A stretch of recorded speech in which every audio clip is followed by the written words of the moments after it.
सही बच्चों को नमस्कार। बात हो रही है सिंगेज अलजेब्रा की, जिसके चैप्टर 9 प्रोबेबिलिटी फर्स्ट पार्ट की हम बात कर रहे हैं, जिसकी कंसेप्ट एप्लीकेशन एक्सरसाइज 9.2 की हम बात कर रहे हैं।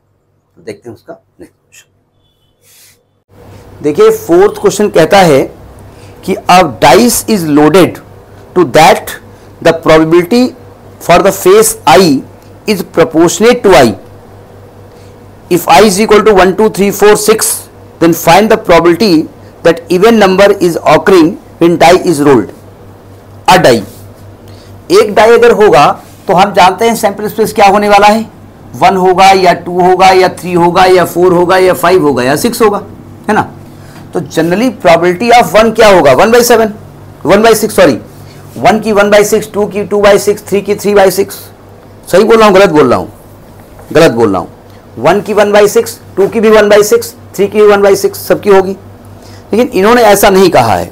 इन्होंने कहा कि हर एक फेस की जो प्रोबेबिलिटी है वो उस फेस के प्रोपोर्शनेट है, यानी probability of 1 is proportionate to 1, probability of 2 is proportionate to 2, probability of 3 is proportionate to 3 and so on. इसी प्रकार से दिया है।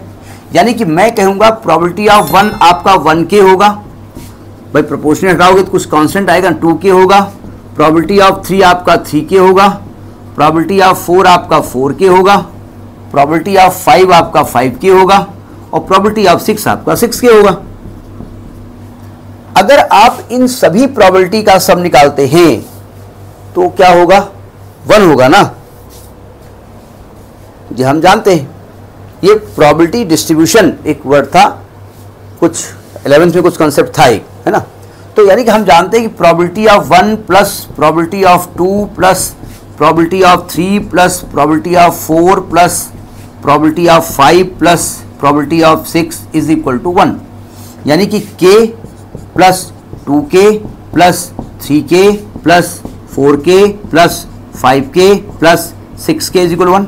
ये सम कितना आने वाला है, 6 4 10, 10 5 15 3 18 तो 20 21, 21 के आएगा ना।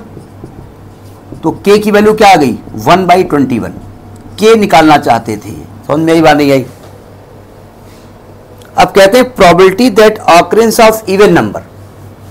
तो इवन नंबर आने की प्रोबेबिलिटी आपसे पूछ रहे हैं, मतलब प्रोबेबिलिटी ऑफ 2 आए या प्रोबेबिलिटी ऑफ 3 आए, सॉरी 4 आए या प्रोबेबिलिटी ऑफ 6 आए। यानी आपसे पूछ रहे हैं probability of 2 plus probability of 4 plus probability of 6, ये क्या होगी। तो आप कहेंगे भैया 2 का 2k होता है, 4 का 4k होता है, 6 का 6k होता है, ये 12k हो गया। और k की वैल्यू क्या है, 1/21। तो यानी कि ये आएगा 12 इंटू 1/21 और 3 चौक 12, 3 सते 21, तो ये 4/7 वैल्यू आएगी। समझ में आई बात नहीं आई। इनको मालूम था जब मैं प्रोपोर्शनेट वर्ड यूज करूंगा तो शायद स्टूडेंट कंफ्यूज हो जाए, ठीक, नोट करिए।